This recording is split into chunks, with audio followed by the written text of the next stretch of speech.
xel suñu invité bi xam naa ni tey waa Sacré-Cœur Mermoz kenn nelawul ñëpp a ngi bàyyi xel seen maire bi question yi nag li ci ëpp yi internet yi posé bari na mais dañ ci tànn ñaar rek yi nga xamante ni gis nañ ni dafay ñëw lu baree bari mooy Barthélémy Dias dañ koy laaj ba xam ndax moom fas yéene na defaat 3e mandat fële ci maire bi donc actuellement mi ngi ci ñaareeli mandat. Il en a fait 2 pour le moment. Oui. 2009.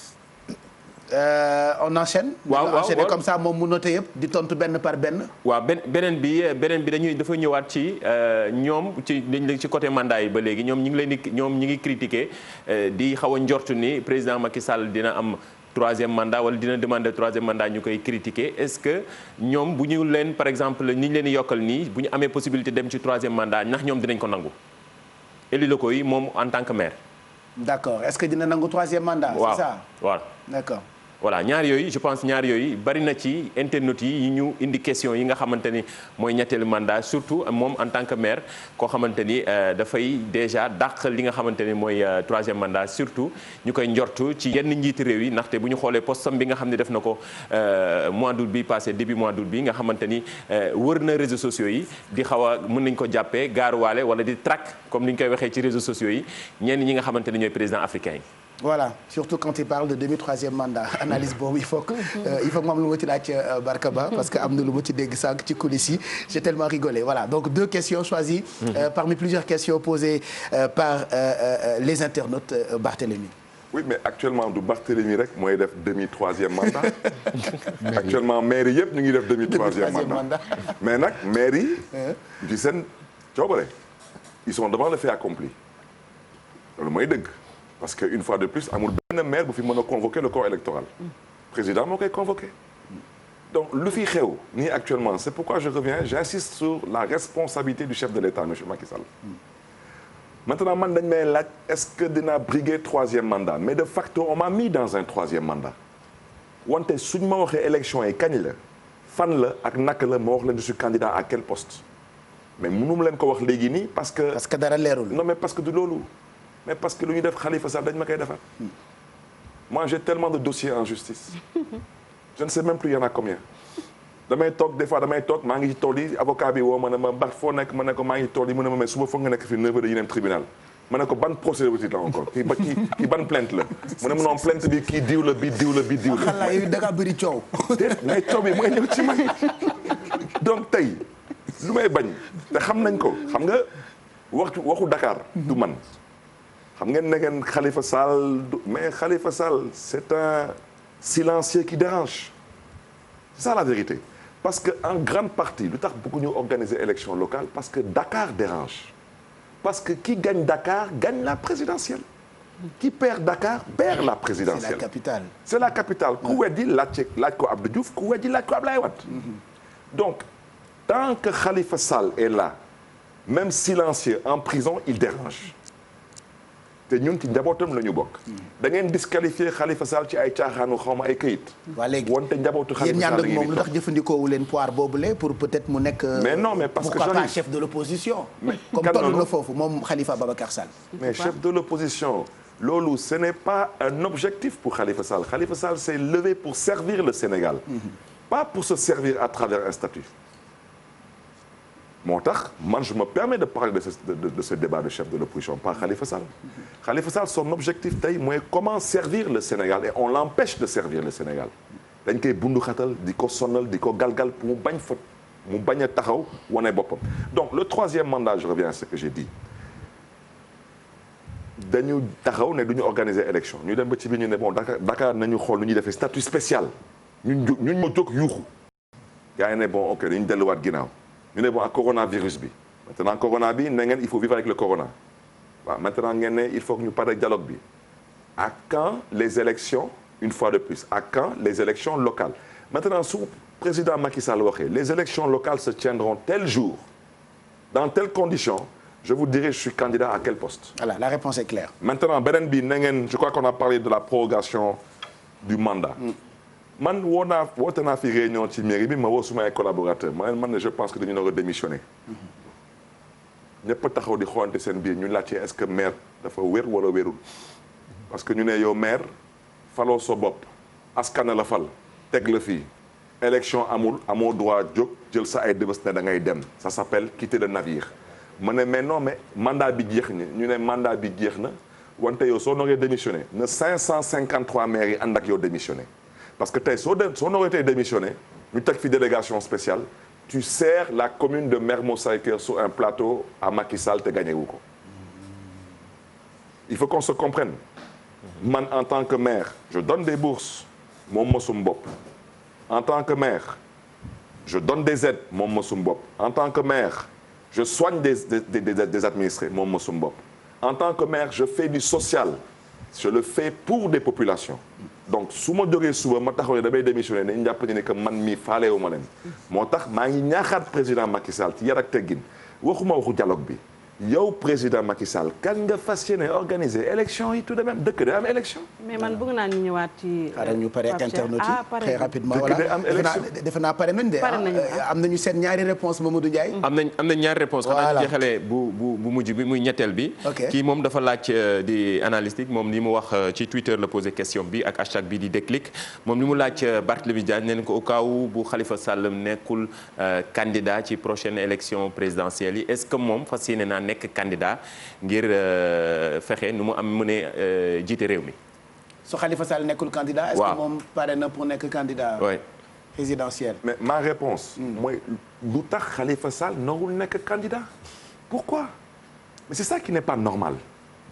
c'est ça qui n'est pas normal dañu déggul Khalifa Sall boobu. mais non mais loolu lay wooyee la nouvelle forme de coup d'État en Afrique. il faut mu am amnistie. bàyyi nañu maintenant fetel yi. maintenant dañuy tripatouiller constitution yi. yow xooleen Côte d'Ivoire jël nga Gbagbo ne yow mënoo atte Gbagbo fii jël nga Charles Blé Goudé ne mënoo ko atte fii ci réew mi nga jël leen yóbbu leen CPI atte leen ñu tëdd fa xaw ma ñaata at CPI ne dañ leen di génne parce que lii la ñu gis yow maintenant nga décider 8 ans après dañ leen di juger fële en Côte d'Ivoire te yow yaa leen yónnee CPI maintenant ku ci nekk nga jox ko 20 ans ak 30 ans pour ñu bañ a bokk ci élection naka nga mën a jël nit bu nekkoon sa premier ministre sa président assemblée nationale tey nga taxaw ne da nga koy atte tëj ko xaw ma ñaata atu kaso nekk moom mënul bokk ci élection mooy lu may wooyee la nouvelle forme de coup d'état constitutionnel moo tax je veux dire en fait interpeller la France am na ñu nga xam ne ils considèrent que naruñu ko def mais ñun la France n'est pas notre ennemi.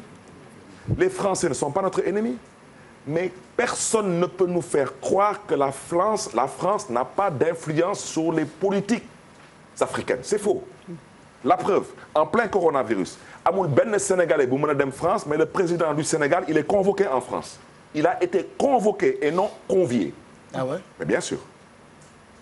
Convoqué et non convié. Pour discuter de quoi, on ne sait pas. Mais apparemment, le terre, on avance ici, on avance là-bas. En Côte d'Ivoire, je pense que sous France d'accord wuloon ci troisième mandat je pense pas que Alassane Ouattara am na fa sañ-sañ dafay doxal troisième mandat donc man su ma waxee 2 cas confirmés un cas suspect mais les 2 cas confirmés mooy Guinée avec Alpha Condé qui tout de même tout le monde sait qu'il n'a pas gagné des élections en Guinée tout le monde le sait def nañ fi élection mu nekk troisième waxuma premier deuxième troisième deuxième bi on s'arrange pour que deuxième bi devenir troisième bi devenir deuxième tour bu naroon am en 15 jours on s'est organisé pour l'organiser 3 mois plus tard avec une fois de plus la complicité d'une certaine chancellerie étrangère ñun on n'a pas de complexe par rapport à l'Occident dañu jàng ak ñoom suñu papa yi nu ñu doon xoolee tubaab bi ñun nu ñu xoolee tubaab bi noonu donc tubaab yi il faut pas qu'ils pensent qu'ils vont continuer à venir en Afrique et nous endormir nous sommes leurs alliés leurs partenaires et non leurs esclaves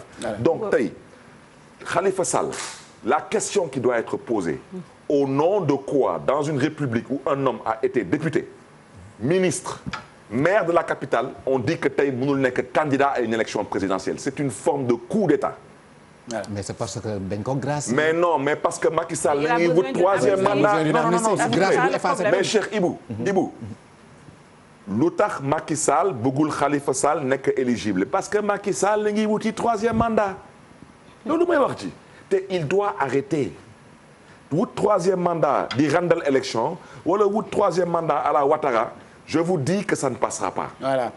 Donc il doit revenir à la raison et faire preuve de responsabilité. Voilà. bàyyi doomu jàmbur bàyyi ko mu nekk candidat c'est aux Sénégalais de choisir est-ce que Khalifa Sall est apte à être président de la République ou pas mais que ñu jël seppi benn nit single ko ne moom du bokk ci élection c'est de la dictature.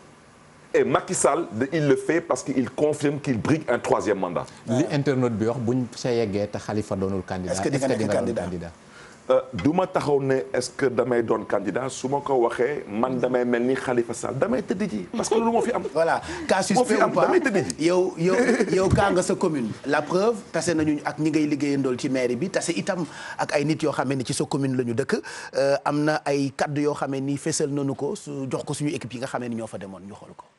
fii mooy Mermoz Sacré-Cœur gox bi ki ko jiite di bokk moomeel gi mooy Barthélémy Dias tey gannaaw ba nga xamante ne tabb nañ ko ci bopp ga liggéeyu commune gi doon na loo xamante ne lu ko ñor la mu ne sax mooy mindaan gi tey jii askan wi ci seen boppam it yéey yàbbi ne moom Barthélémy Dias mii ci kaw gàtta daal maire la ku mët maire waaw. liggéeykat la naam waaye bëri na ci ay réalisation yoo xamante ni def na ko ci biir gox gi lii bokk na ci pavé dëkk bi yeesalaat itam VDN bi bokk na ci leneen muy juróom ci ay école publique yi nekk fii moom liggéey bi la ci def. Au niveau de la zone on ne peut même pas citer les réalisations qui ont été faites au sein de l'éducation donc la commune de Mermoz Sacré-Cœur est un partenaire très fiable.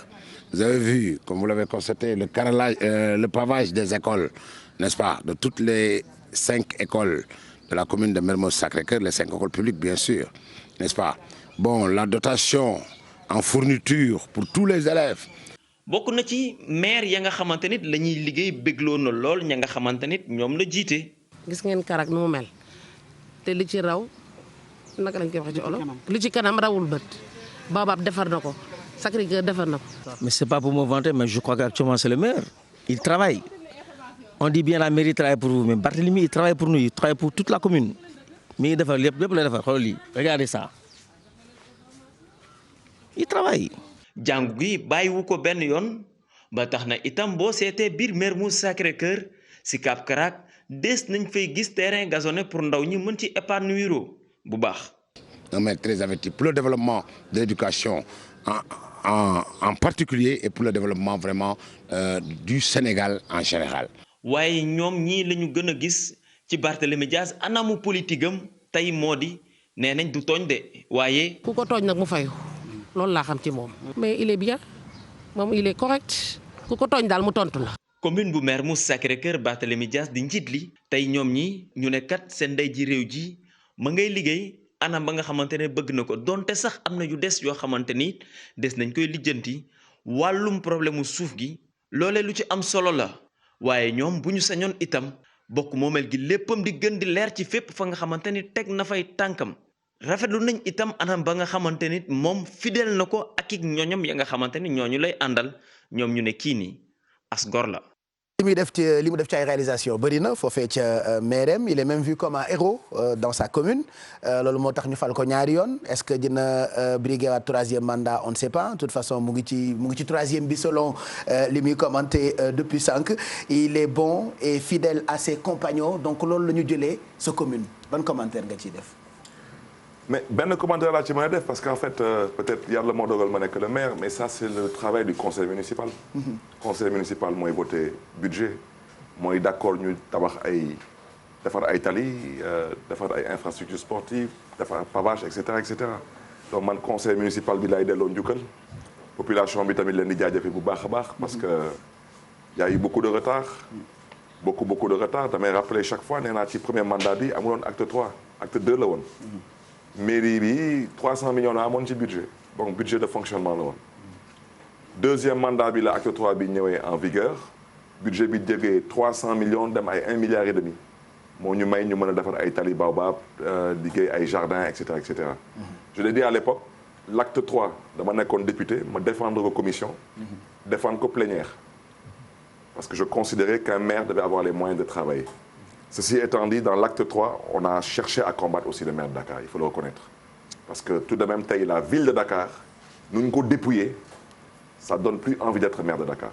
wàññi dooleem quoi. non mais c'est non wàññiwuñu dooleem dañ ko dépouiller. dañ ko dépouiller pour liquider un homme. moo tax souvent je dis que ils sont allés trop loin avec l'histoire de Khalifa Sall il y a plus de sens en fait kenn xamatul lu ñuy xeex. parce que sax sooy xeex ak ku mel ni Barthélémy Dias sax xeex bi yomb na. parce que da ngay dóor mu fayu nga dóor mu fayu mais fii da ngay dóor nit ki mën la ah waa d'accord. yàlla baax na mais da ngay dóor ba kañ. xanaa nag maintenant dóor nga doy na waaw maintenant may ko nag mu noy nga may ko nag maintenant mu mën a demaat ci ay mbokkam demaat ci ay ci ay compatriotes am waxtaan ak ñoom. si on lui confie les destinées du pays mu jël. si ce n'est pas le cas mu xam ne ni c'est son destin. mais continuer à vouloir liquider un homme de façon totalement injuste mais inexplicable je pense que foofu le Sénégalais yi noonu ñaawlu ce qui se passe. mais pas ne si Khalifa Sall n'est pas candidat parce que si Khalifa Sall n'est pas candidat dama bëgg a wax ji leer tamit tous ceux qui seront présidentiables ci dëkk bi je peux leur garantir qu'ils seront pas présidentiables non plus. Voilà. Alors, parce que si ça marche avec Khalifa Sall ça marchera avec tout le monde. Tout le monde. La preuve gis ngeen sax ndeysaan il y avait le procès des 94 milliards avec mon ami et frère Ousmane Sonko mais tout le monde sait que 94 milliards ça les intéressait pas. Ce qui les intéressait c'était comment pouvoir condamner Ousmane Sonko mais ensuite pour le rendre inéligible parce qu'on a décidé de vivre dans une république où on n'accepte pas de laisser la démocratie respirer. Voilà on va finir avec des questions d'actualité balaa ñu tëj déclic bi analyse bu mujj bu Barka bokk na ci coowal littoral bi Adjatou Binta balaa ñuy ñëw ci membres yi ñuy jàpp tey ñu bokk Y'en a marre ci commune am buntu Sonatel ci ab kayit bu ñu yóbbu woon foofu am na itam beneen ponk boo xamante ni soxal na Sénégalais yi ci wàllu actualité donc dañu koy def point par point pour mu nekk dernière partie bi ak Barthélémy Dias. Adjatou Binta waaw littoral bi coow li yaa ko fi yëkkati woon ba nga am fi problème sax yow ak le maire le directeur de Dakar Dem Dikk. Maître Moussa Diop ba mu porter la plainte.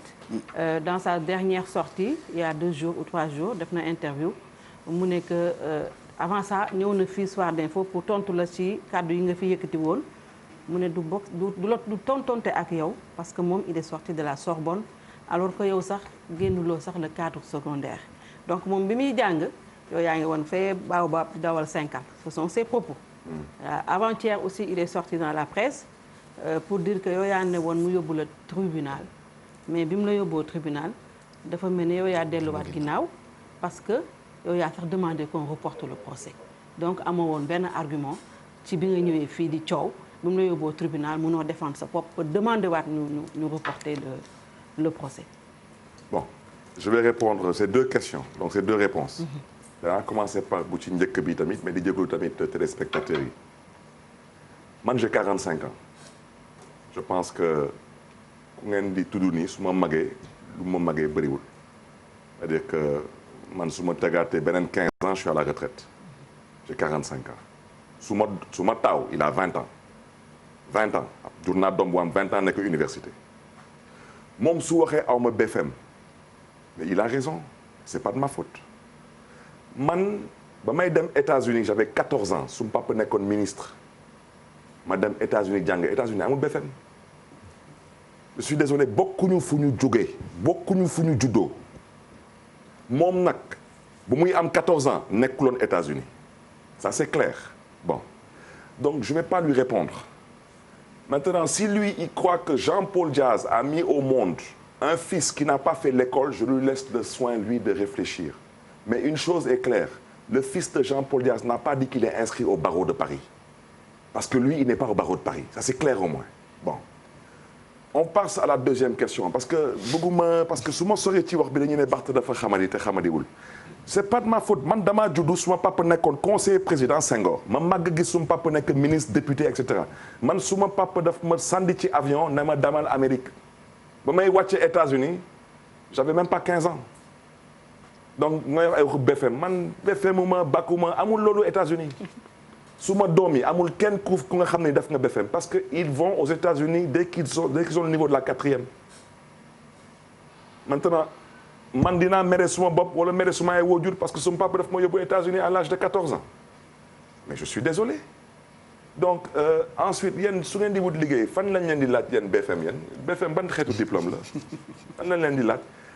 gis nga coronavirus bu muy am mu ngi may fekk Toronto maa ngi doon def benn master à la York University j'ai décidé de m'inscrire encore à IIM pour aller faire un autre master jàng je suis désolé c'est pour les complexés mon père est énarque sorti major de sa promotion ma mère est professeure et a été à la tête d'un lycée en l'occurrence lycée des jeunes filles je viens d'une famille de diplômés dans laquelle je suis le moins diplômé j'ai pas de complexe de diplôme parce que excusez-moi l'expression on est sur un plateau de télé je suis pas un idiot heureux maa ngi jógalu nag parce que wax ji xam nga des fois il faut que tamit nit ñi xam seen bopp. beneen question bi beneen question bi mooy yaa ngi wax waa ji nee na parce que man waa ji dama ne du waxkatu dëgg mooy lu wolof njaay di ne fenkat mooy ku dul wax dëgg ma ne sàcc la sàcc mooy kuy jël lu mu moomul ma ne escroc la escroc mooy kuy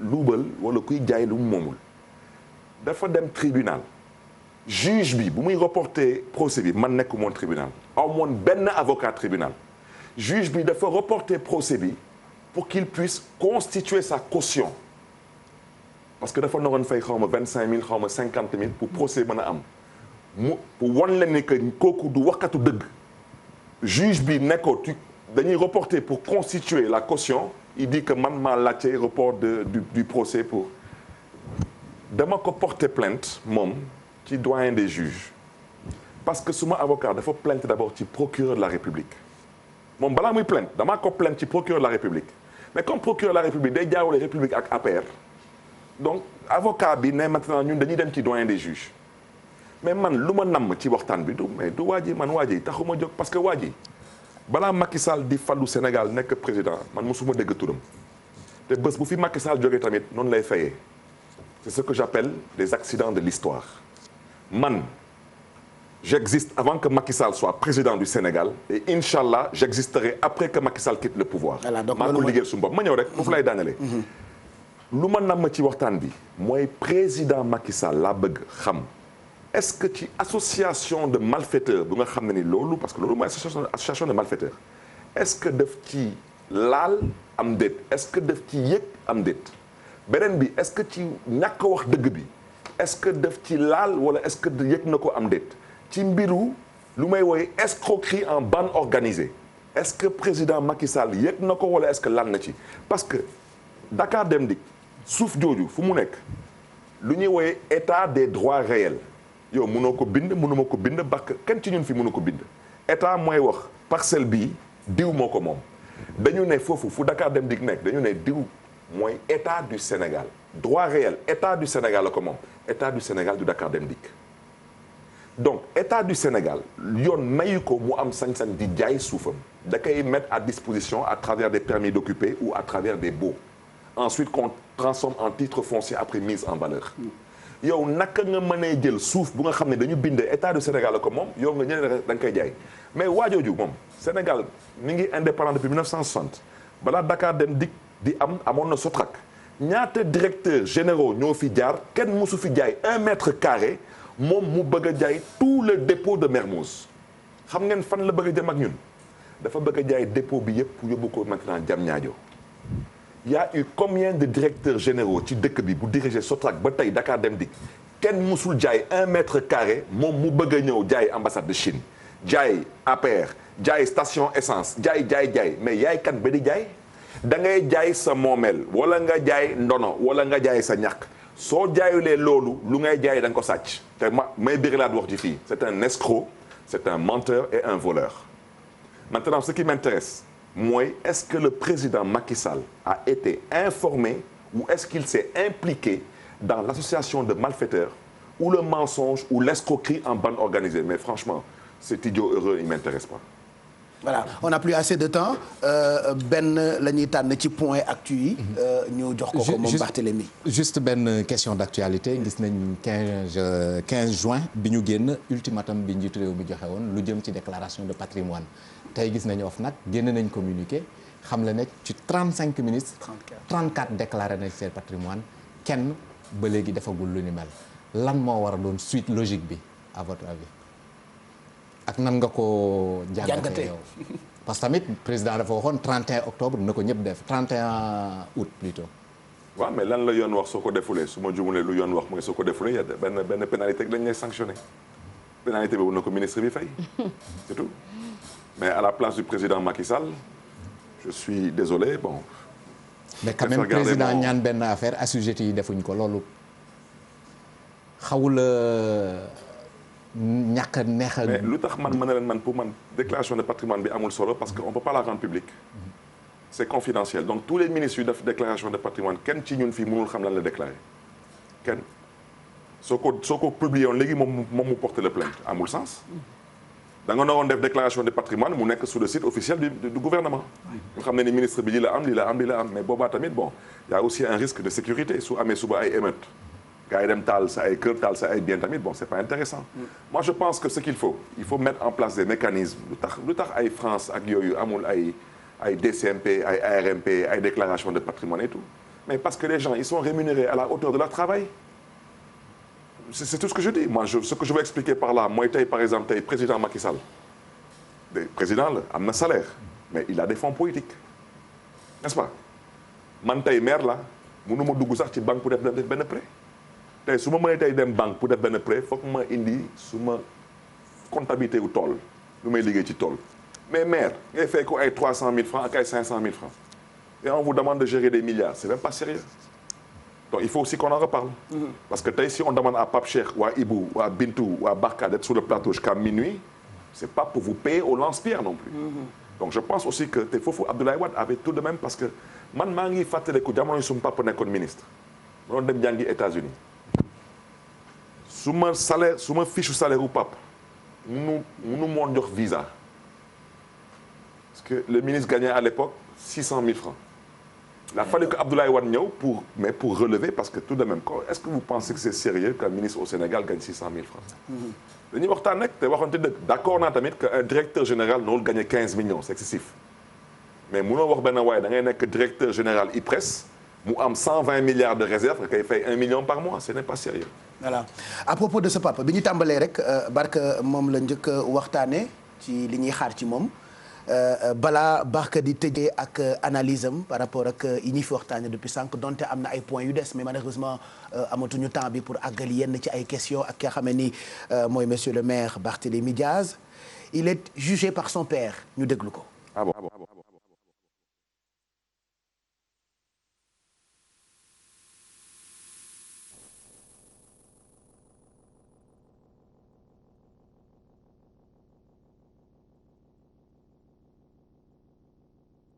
Voilà, ça devait être normalement une surprise.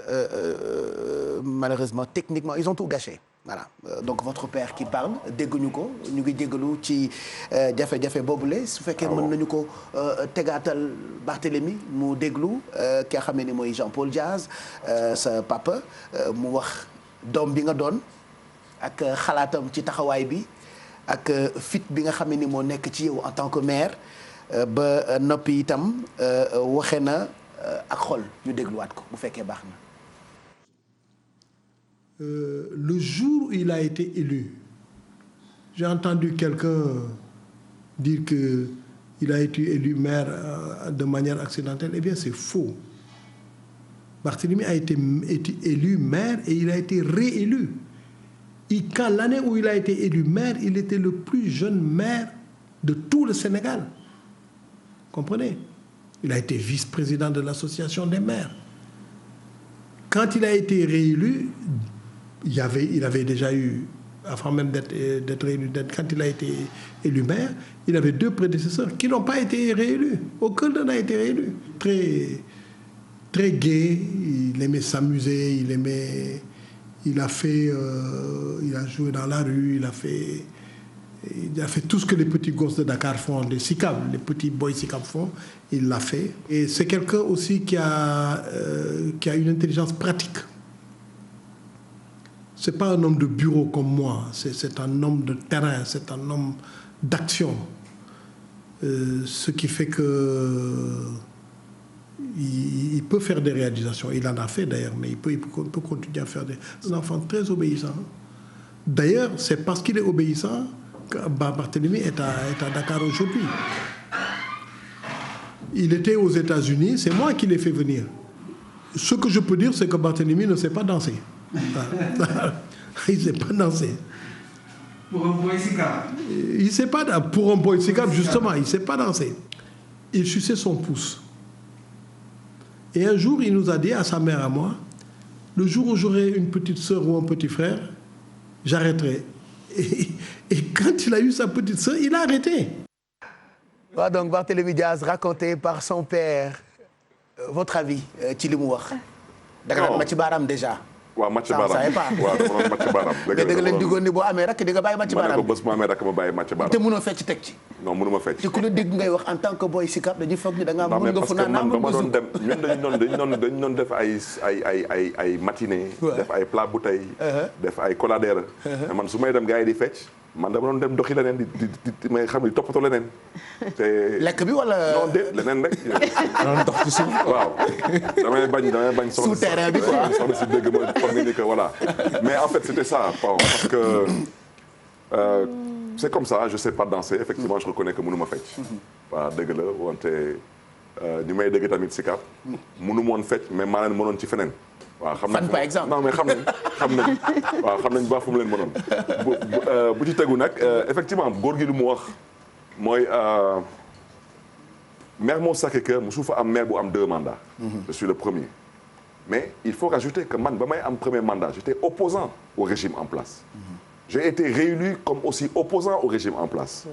Donc moo tax ay nit suñu demee ba amatuñu argument di ne ay c'est un accident de l'histoire ak xaw ma lan.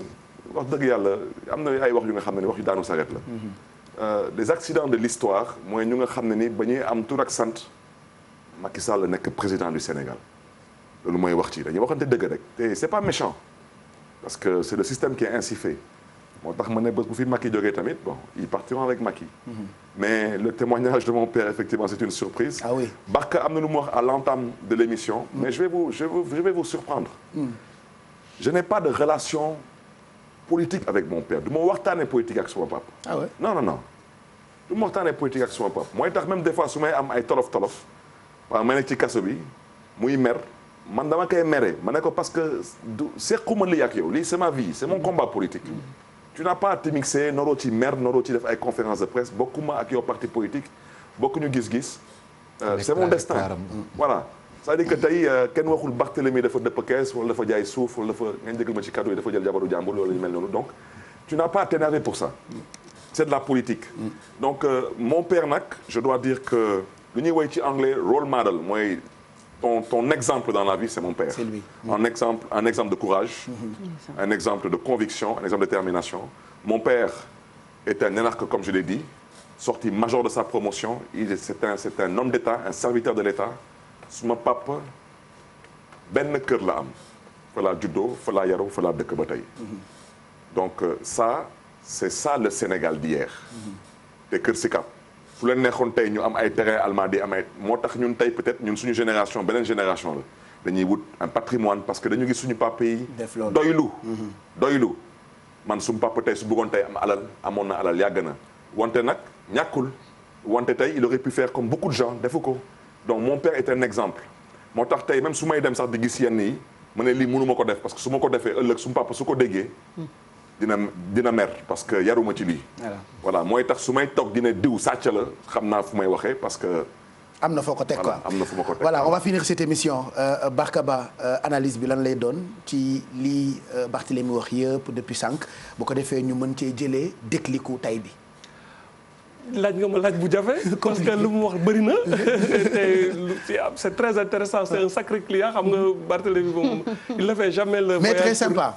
Il ne fait jamais le voyage pour rien et mun naa la garantir fii que déjà di nga am ay dagg-dagg yu bëri sur YouTube bi tax chaque phrase chaque déclic bu mu fi wax voilà avec Barthélémy c'est toujours intéressant li ma ci mën a wax mooy taxawaayam ak Khalifa Sall bi c'est très intéressant que ñu xam fan la jëm wax na fi lu bëri loo xam ne jàpp nañ ko lan moo nar a nekk ëllëgu Khalifa Sall taxawaayam ci langue politique bi moom joxe na ci position am je pense que Khalifa déglu na émission bi moom ak ay ñoñam dina am ci lu ci jib suñu jógee ci émission bi beneen bi mooy son ennemi personnel en politique Macky Sall j'espère que boobu aussi déglu na émission bi.